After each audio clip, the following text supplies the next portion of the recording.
Assalamualaikum warahmatullahi wabarakatuh. Shalom. Kami dari kelompok 9 akan mempresentasikan materi yang berjudul Identifikasi dan Analisis Siklus Bisnis di Indonesia dalam Sektor Properti. Langsung aja kita ke videonya. Ayo. Baik, perkenalkan nama saya Nurdia Gausaha. Saya dari kelompok 9 dan saya akan menjelaskan hasil makalah kami yaitu identifikasi dan analisis siklus bisnis di Indonesia dalam sektor properti. Sektor properti adalah bagian penting dari ekonomi Indonesia, sangat dipengaruhi oleh faktor ekonomi dan politik. Memahami siklus bisnis di sektor ini sangat penting untuk membuat keputusan yang tepat.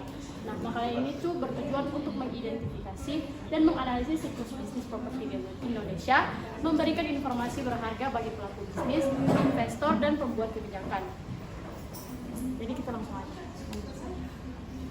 Baik, konsep siklus bisnis pada sektor properti. Siklus bisnis properti adalah pola fluktuasi berulang dalam aktivitas ekonomi sektor properti.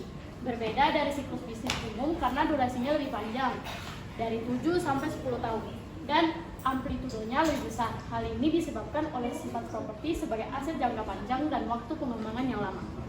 Nah, karakteristik lainnya meliputi jeda waktu antara perubahan kondisi ekonomi dan respon pasar, serta siklus yang saling terkait antar segmen properti yang tidak selalu sinkron.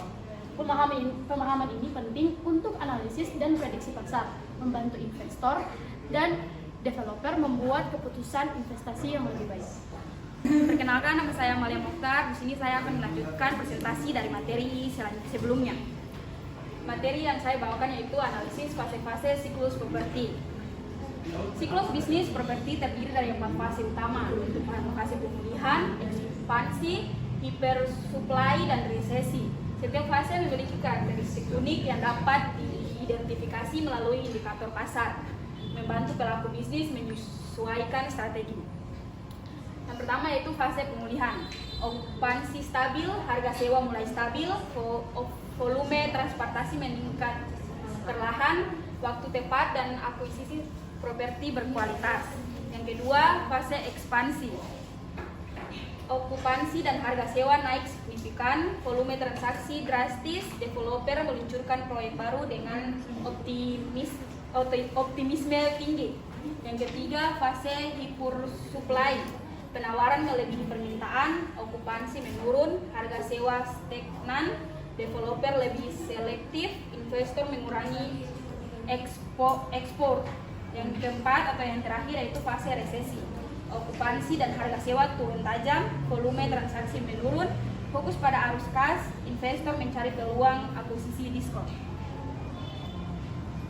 Selanjutnya itu faktor-faktor yang mempengaruhi fluktuasi sektor properti. Fluktuasi siklus properti dipengaruhi oleh berbagai faktor termasuk makroekonomi seperti pertumbuhan PDB, suku bunga, inflasi, dan nilai tukar. Kebijakan moneter bank sentral juga sangat berpengaruh terhadap likuiditas pasar properti. Faktor demografi seperti pertumbuhan penduduk, urbanisasi, struktur usia, dan tingkat pendapatan membentuk permintaan properti. Selain itu, kebijakan pemerintah, sistem pembiayaan, infrastruktur, dan kepastian hukum juga memainkan peran penting dalam membentuk dinamika pasar properti.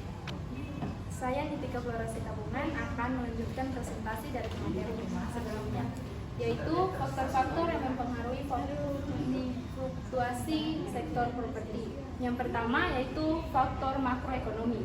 Di sini ada pertumbuhan ekonomi, tingkat suku bunga, inflasi dan nilai tukar, kebijakan moneter.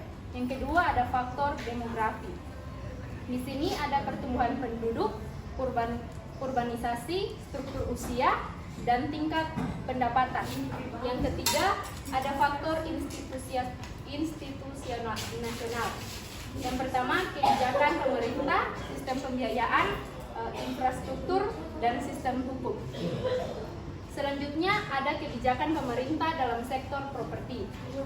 Pemerintah memiliki peran signifikan dalam mempengaruhi siklus properti melalui kebijakan fiskal, moneter, dan regulasi. Kebijakan ini dapat menstabilkan atau memperkuat fluktuasi pasar tergantung pada waktu dan implementasinya.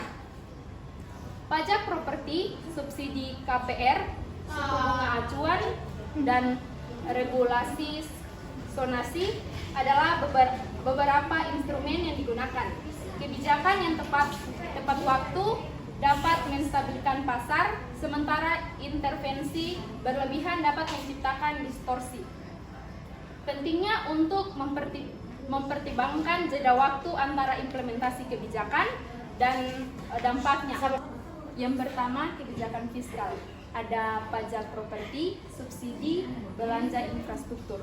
Yang kedua, kebijakan moneter, suku bunga acuan, makro prudensial, kuantitatif easing, dan ketiga kebijakan regulasi, zonasi, building codes, kebijakan investasi asing.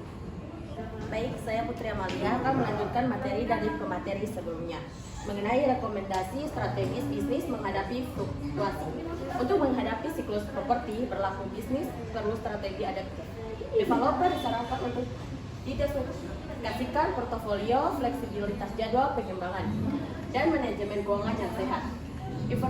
Investor harus menyesuaikan strategi dengan fase siklus, diversifikasi aset, dan manajemen aset aktif. Lembaga keuangan perlu manajemen risiko kredit yang canggih dan diversifikasi portofolio. Pemerintah harus menerapkan kebijakan counter skisial dan sistem peringatan dini. Semua pihak harus mengadopsi teknologi, melakukan perencanaan skenario, dan membangun hubungan baik dengan pemangku kepentingan. Developer yaitu diversifikasi portofolio, manajemen keuangan sehat.